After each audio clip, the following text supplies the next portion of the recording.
What up, everybody? Today we're going over an excellent exercise to strengthen both the adductors and the hip flexors. So your adductors and hip flexors are responsible for stabilizing your pelvis, and having them strong often prevents injury, especially with regards to low back pain. So your hip flexors, whenever you're stretching your hip flexor, you're in hip extension. Whenever you're shortening it, you're in hip flexion. So those of you who suffer from what they call like anterior pelvic tilt or APT, what happens is the common thought process is, or the common understanding, if you will, is that you have weak hip flexors, meaning that when you're in anterior pelvic tilt, when your pelvis is tilted forward, your hip flexor is then long.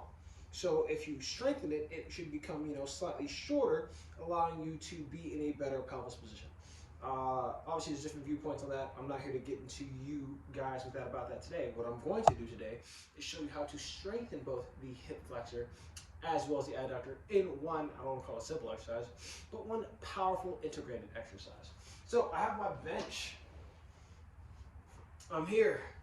I'm going to prop myself up on my bench like so, and I'm squeezing against the bench. This is going to activate my adductors.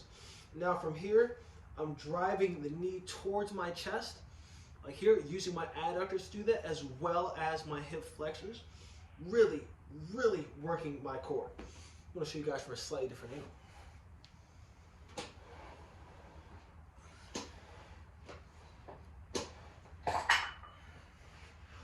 Once again, guys, so foot on the bench. The more of your leg you have on the bench, the easier this exercise is. The less leg you have on the bench, the more difficult.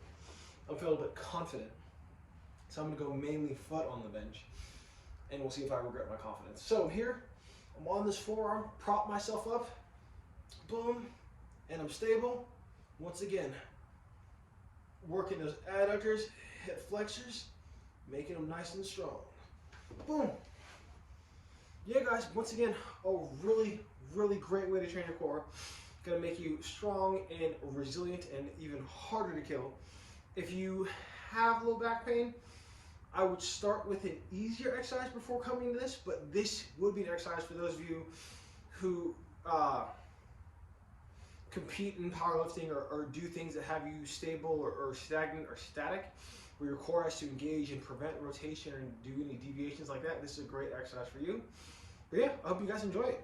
If so, definitely hit that like button, and if you haven't yet, please go ahead and subscribe to my YouTube channel.